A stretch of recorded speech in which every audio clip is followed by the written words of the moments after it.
My name is Martine Dima. I am the Managing Director and CEO for Sony Sugar. I joined or reported to this calling on the 17th of May 2024. And today I'm celebrating the famous 100 days in office. When I joined Sony Sugar 3 months ago, we were barely crushing 800 tons of cane per day.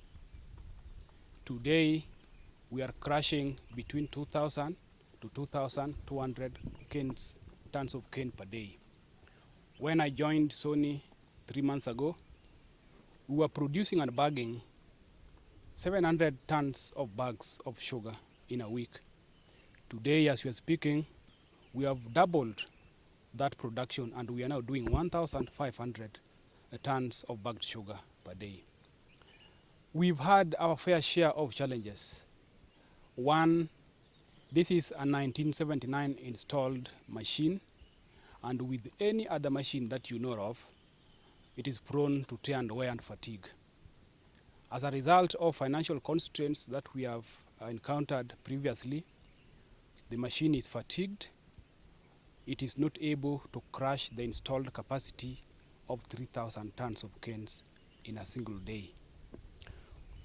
We are normally faced with frequent breakdowns, which takes a bit of time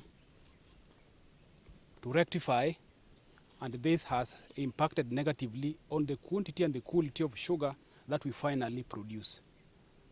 On average, with parameters normal, we are supposed to do 10,000 tons of cane, supposed to produce 1 ton of sugar.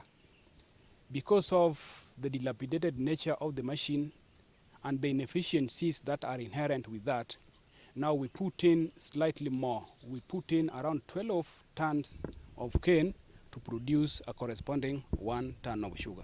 So basically, you can clearly see that the extra 2,000 on top of the 10,000 is going to a waste to us. It's a loss to us. And so for us to be able to maintain the demand, which is now so ripe, especially coming at the time when the government has bailed us out to the tune of 865 million, the confidence level among the farmers has been improved. There's a lot of cane which is now coming. We as a factory must be able to maintain the plant, to be able to improve the efficiency, to be able to cope up with the influx of the cane which is coming from the farmers. We are scheduled to shut down in the month of October, mid, all the way to November to be able to maintain the plant. It's a huge investment for us because we need slightly more than 400 million to maintain the plant. We will be shutting down for 2 months, and during those 2 months, I have got employees, I've got workers, I've got other statutory obligations which we must be able to fulfill. We need another 200 million also to be able to run with this particular agenda. And so it's a tough balancing act for us, but that is the situation in which we are. From management, we have started acquiring the maintenance items in earnest.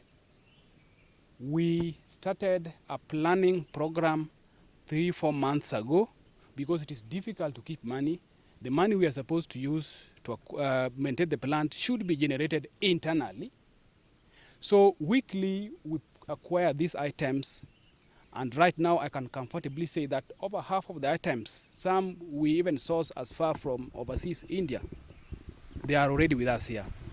My only worry is the remaining bit, how to get the money, and of course, coming at the time when the government has also bailed us.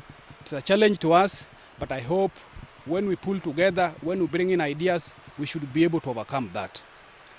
In terms of our human resource, we are the first government sugar miller that their human resource instruments have been duly approved. The State Corporations Advisory Committee, last week the CEO, Mr. Indimuli, together with the chairman, came to deliver those documents after they had gone through an elaborate approval process. We are delighted that now we have got those instruments with us. They should be able to help us cure some of the HR inadequacies that we have faced with our staff for over 17 years. And with that, I think we should be able to have a motivated and high-performing team, because those that have acted will be confirmed. Those that will require promotion will go through the due process of promotion so that they sit properly on those seats. A motivated staff is a productive workforce, because from where I sit, I believe in the investment of human capital as a resource for our success. Because whether you want to talk about the automation or the machineries, there is always the human intervention. And so we are keen as management and the body supportive that we will implement this document. It may not be a perfect document, but it is better. We will be able to implement it. Kenyans, we are good at developing good strategies. Implementation normally is something else. I want to confirm to the Sony Sugar fraternity that I will derive and push this agenda to ensure that we derive or we get the benefits that are associated with the content of this particular instrument. Right now, as we are speaking, I am paying for the month of August. So it therefore means that we have reduced the waiting period from 5 months to 1 month. We are not going back to accumulating backlog. And God willing, once we sharpen or we maintain the machine, we will be able to pay our farmers on a weekly basis. We are now farmer-centric. Cane farming is an expensive affair because the farmer has to wait for 18 months for the cane to mature. We do not intend to subject the farmer to further delays in terms of releasing their funds. The latest statistics indicate that the production that we have had for the last 3 months due to the dry spell is sufficient for us for local consumption. And I think that's why the government has been bold, has been keen to ensure that let us consume what has been produced here, we put a stop. When I joined 3 months ago, a 50-kilogram bale of sugar was retailing at 6,000. Today, as we are speaking, we are selling a 50-kilogram bag of sugar at 4,800. So basically, if you do your maths, we are losing 1,200 per bale of sugar. Now, if you translate that to 25,000 bales, which we produce as Sony Sugar per week, it is over 25 million losses. In a month, 100 million. In a year, 1.2 billion. But I want to thank the national government, the Ministry of Agriculture and AFA for reining in and stopping the importation of duty-free sugar. Down 3,500 cases is not something small. So I got scared when I joined with files, 3,500 files. Even in terms of the capacity to go through those files as a human being sometimes is difficult. So we embarked on an audit with our team to go to the law courts, the registries, to just audit and reconcile what we have. And what is coming out is that those cases, some of them are fraudulent, some of them are non-existent, some of them, even the farmers, the purported claimants, are not even aware.